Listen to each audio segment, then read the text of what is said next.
Hey guys, this is Chris with Half Chrome. Today we're taking a look at these guys, these filters from Freewell for the Parrot Anafi.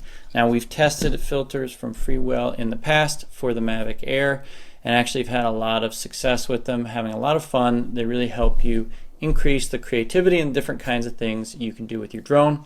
So today we're going to take a look at what we can do with the Anafi with these filters. We're going to be right back.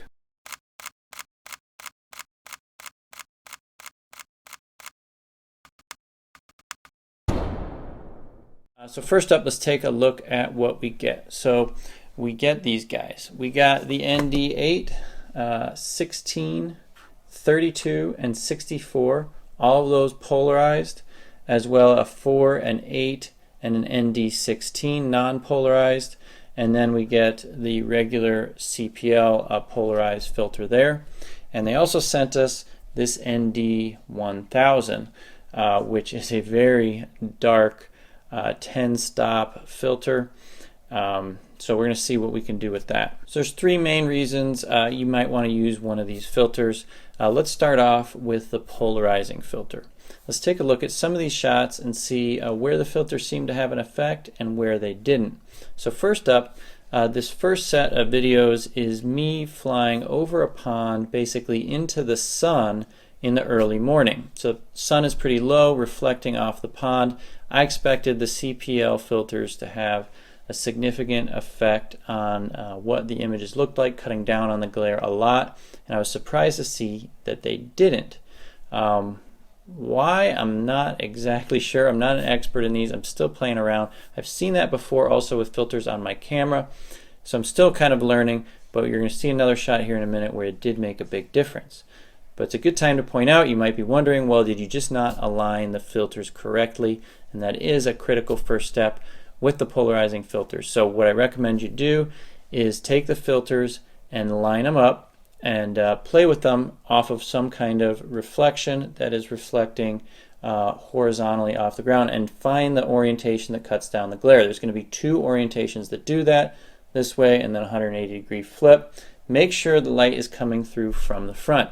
The CPL in particular does not produce a real polarizing effect for whatever reason I don't understand when the lens is flipped around backwards. So make sure you're looking through it the same way the camera does, and flip that rotate it around, and you're gonna have to mark these filters. That is one thing I don't like about the Freewell filters. You do have to mark them yourself. Not a big deal. Get in there and play with them. Take a Sharpie out and mark a dot on the part of the filter you want to orient up. Once you've done that, you're just going to want to get your camera oriented perfectly vertically here, and you're going to slide that filter right over with the dot you marked at the top of the camera there. This one doesn't have a mark because it's just the ND8. This is probably what I'm going to be flying with as kind of my go-to filter if it's bright outside, just to help out with some things I'm going to talk about in a minute. So anyway, these filters were lined up correctly in this shot. As you can see, flying in, flying out, not seeing a big difference between the CPL and the normal no filtered camera on the Parrot. I also flew this here with several of the ND filters I'm going to show you now with the ND64. It does darken things up a bit, increases the amount of exposure in each frame, but again, you don't see a real change in the glare. So that's interesting. Now, this second set of shots is very different. So I'm taking this on the beach. The sun is basically high in the sky. It's around noon, and you'll see that going both directions, actually with the sun a little bit behind me, actually had the most effect with the CPL. So with the sun position here, the drone flying kind of away from the sun, actually have the biggest effect flying from the beach out into the water. You also see the effect when you're going in towards the beach. Again, the sun is high in the sky this time.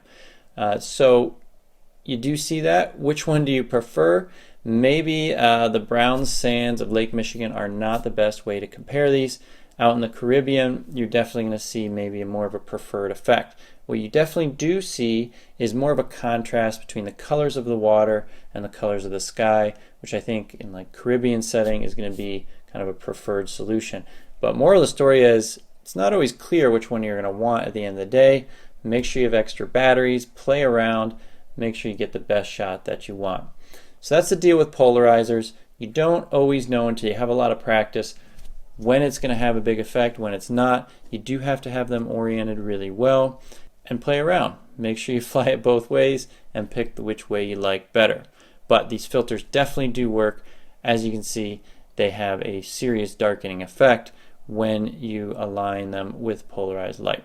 So I tested all the filters once I had them marked by putting them back in the case with all my little red Sharpie marks pointed up. As you can see, putting it in front of the TV here and rotating it around, you can see there is a fairly narrow range when all the lenses, all the polarized lenses, get significantly darker. And that's because the light from a television screen is polarized.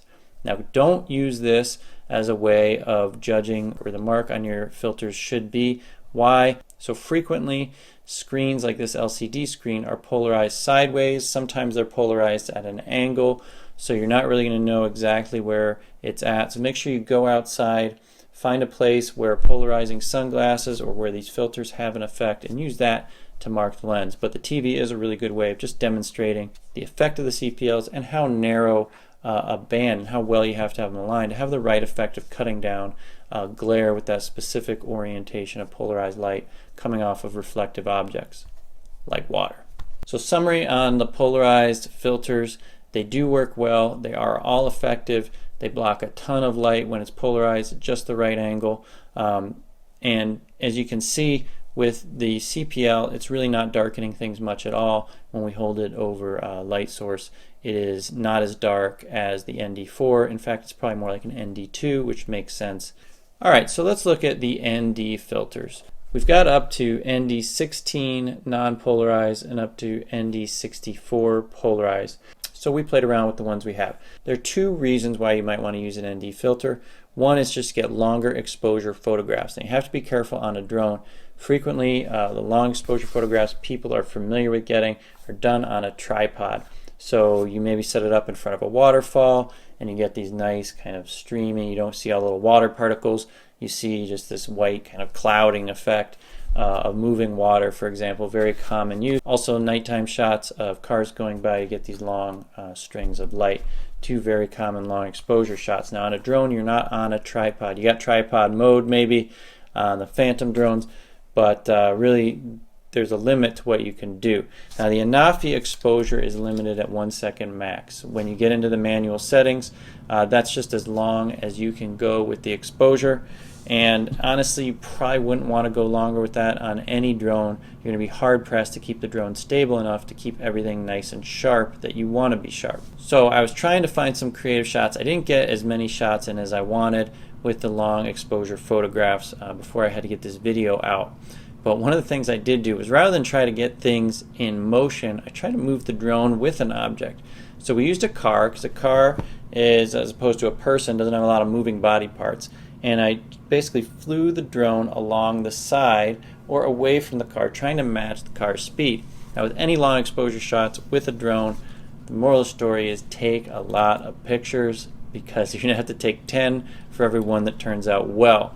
Because just getting the drone either to be stable for long enough during the entire exposure, or in my case, matching the speed of the vehicle really well was quite a challenge. Now you can use the tracking, but even with that, there's limitations to how well, right? You can track with the angle better than it can actually stay perfectly with it. So I ended up going manual, trying to track Jack's Infinity here.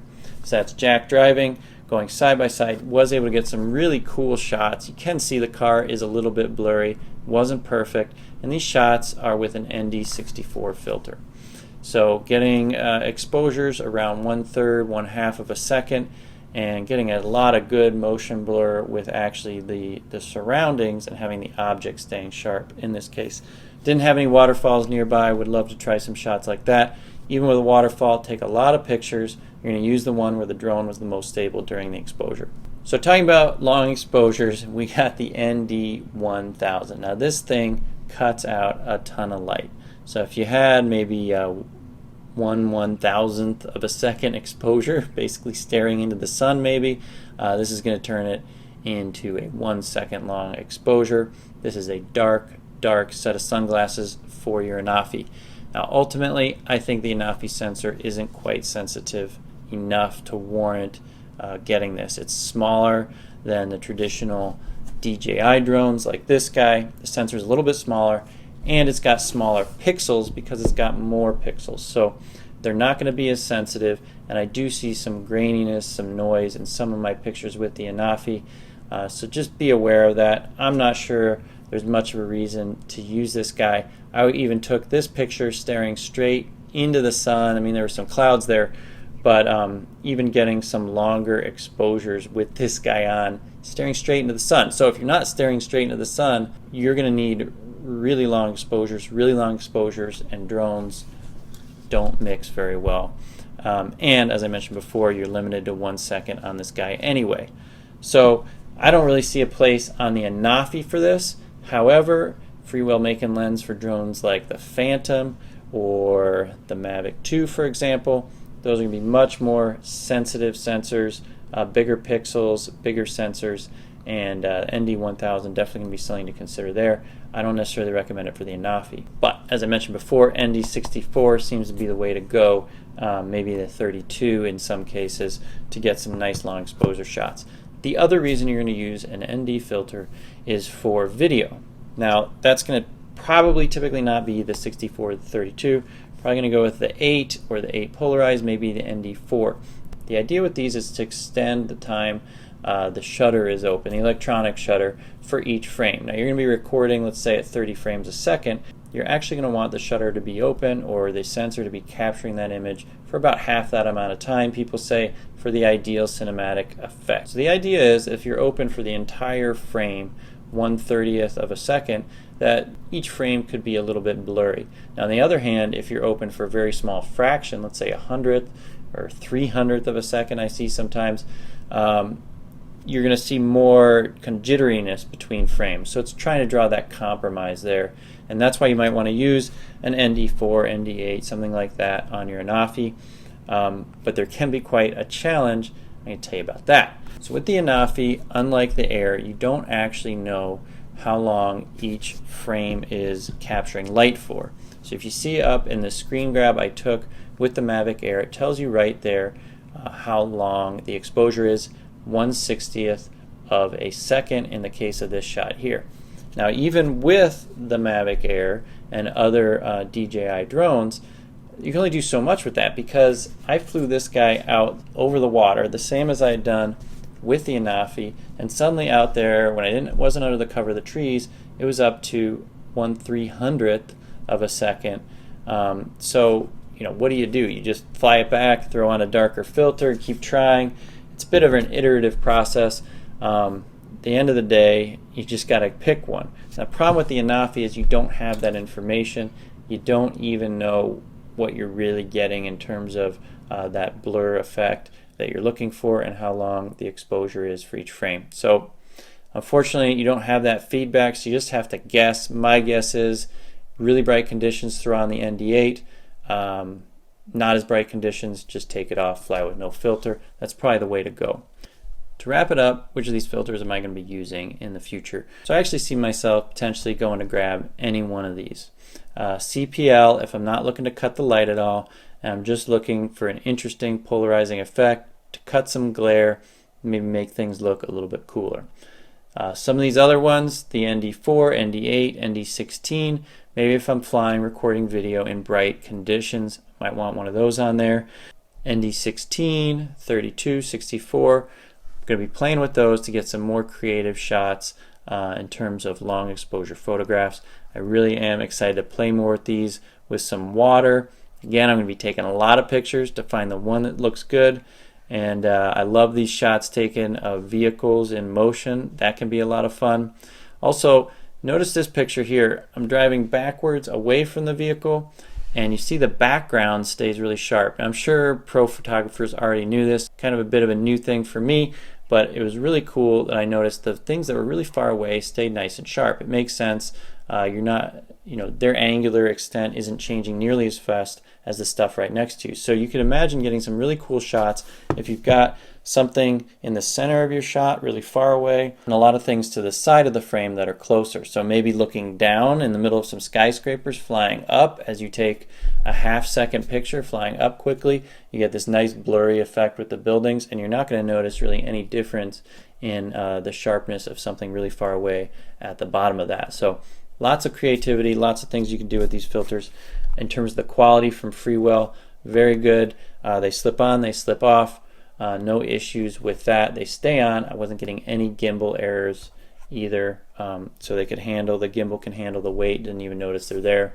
So I do recommend these. Go out and get them. Thanks to Freewell for sending them. Thanks guys for watching. Subscribe if you find this video helpful, and we'll see you next time.